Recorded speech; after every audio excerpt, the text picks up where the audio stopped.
Video کو like کر کے آگے شیئر ضرور کر دینا۔ جب تک کہ ہندوستان کی مسجدوں سے اور مسجد کے میناروں سے آواز اذان کی بلند ہوتی رہے گی، ہر اذان کے کلمات سرکار غریب نواز رضی اللہ تعالیٰ عنہ کی محنتوں کا اظہار کرتے رہیں گے، مسجدوں کے گنبد و مینار غریب نواز کی بارگاہ میں خراج عقیدت پیش کرتے رہیں گے، اس لیے کہ وہ ایسا عظیم دائی، ایسا عظیم مبلغ روئے ہندوستان نے، روئے زمین ہندوستان نے نہ اس سے پہلے کبھی دیکھا نہ اس کے بعد کبھی دیکھا کہ آپ نے 90 لاکھ کافروں کو ایمان کی دولت عطا فرمائی۔ اس مجمع کے اندر بے شمار لوگ ایسے ہوں گے کہ جن کے باپ داداؤں کو غریب نواز کے فیوز و برکات سے ایمان کی دولت نصیب ہوئی ہوگی، اور اگر کسی کے باپ دادا مسلمان ہو کر ہندوستان آئے ہیں تو ان کے ایمان کی حفاظت بھی سرکار غریب نواز کے دسترخوان سے خوشہ چینی کرنے والوں کے صدقے میں ہوئی ہوگی۔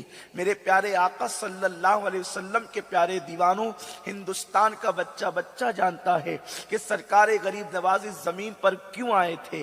یقیناً ایک بات میں اپنے جوانوں سے آج عرض کرنا چاہتا ہوں، میں ان چیزوں کا تذکرہ نہیں کروں گا جس کے لیے غریب نواز یہاں خاص طور پر نہیں آئے تھے، میں اس ایک ہی بات کا تذکرہ کروں گا، سرکار غریب نواز جس کے لیے تشریف لائے تھے۔ سرکار غریب نواز انا ساگر کو اپنے کٹورے کے اندر سمیٹنے کے لیے یہاں نہیں آئے تھے، سرکار غریب نواز پرتھوی راج چوہان کے اونٹوں کو زمین پر بٹھانے کے لیے یہاں نہیں آئے تھے، سرکار غریب نواز رضی اللہ تعالیٰ عنہ جے پال جوگی کے سر میں آسمان پہ اڑتے ہوئے، آسمان کی طرف اڑتے ہوئے جے پال جوگی کے سر میں اپنے نالین اور اپنے کھڑاؤں کی مار مارنے کے لیے نہیں آئے تھے۔ یہ تو ضمنی طور پر ایسے واقعات ہو گئے، ان کے اصل آنے کا مقصد کیا تھا، سرکار غریب نواز اس زمین پر کیوں تشریف لائے تھے؟ ان کے آنے کا صرف ایک ہی مقصد تھا، اور وہ مقصد تھا اشاعت اسلام۔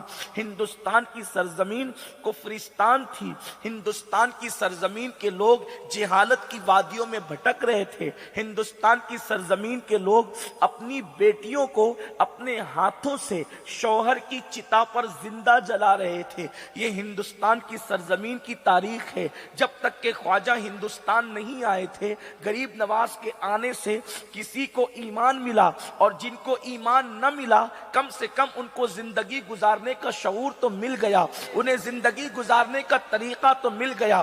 آج اگر کوئی کلمہ نہ پڑھنے والا شخص گھر سے غسل کر کے صاف ستھرا بن کر کے نکلتا ہے تو یہ کسی اور نہیں بلکہ سرکار غریب نواز کے قدموں کی برکت ہے، ورنہ یہاں کے لوگوں کا حال تو یہ تھا کہ مہینوں وہ لوگ غسل بھی نہیں کرتے تھے۔ نہانے کے نام سے جن کو چڑ تھی، جن کو ناخن بڑے کرنے کا شوق تھا، جن کا حال یہ تھا کہ کھانا کھاتے تو فوراً حلق کے اندر انگلی ڈال کر کے کہہ کر دیا کرتے تھے تاکہ پیٹ خالی ہو جائے گا تو پھر دوبارہ اور کھائیں گے، یہاں کھانے کا لوگوں کو اتنا شوق تھا۔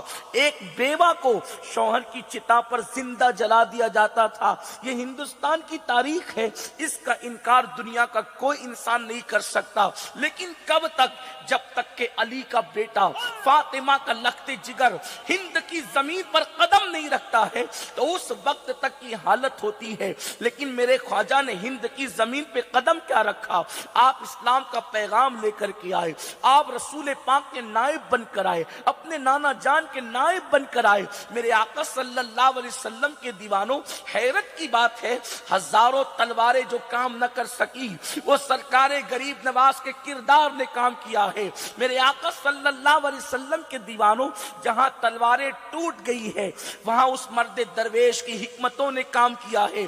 آخر وہ کیا چیزیں تھی جس کی وجہ سے غریب نواز نے انقلاب برپا کیا، سرکار غریب نواز نے لوگوں کی زندگیوں کو تبدیل کیا؟ اللہ اکبر۔ تو سرکار غریب نواز کا اللہ اللہ، ہم جب تاریخ کا مطالعہ کرتے ہیں تو سرکار غریب نواز اپنی پوری 97 سال کی زندگی میں اللہ نے ان کو 97 سال کی زندگی دی تھی، لیکن ہندوستان کی زمین پر ایک محتاط اندازے کے مطابق سرکار غریب نواز 40 سال سے زیادہ کا وقت سرکار غریب نواز نے نہیں گزارا۔ میرے پیارے آقا صلی اللہ علیہ وسلم کے دیوانوں، ان 40 سالوں کے اندر، حالانکہ اس سے بھی کچھ کم ہوتے ہیں، لیکن ایک میں محتاط اندازہ پیش کر رہا ہوں، ان 40 سالوں کے اندر سرکار غریب نواز نے کسی کافر سے یہ نہیں کہا کہ تم کلمہ پڑھ کے مسلمان ہو جاؤ، کلمہ پڑھ کے مسلمان ہو جاؤ، کسی کو نہیں کہا۔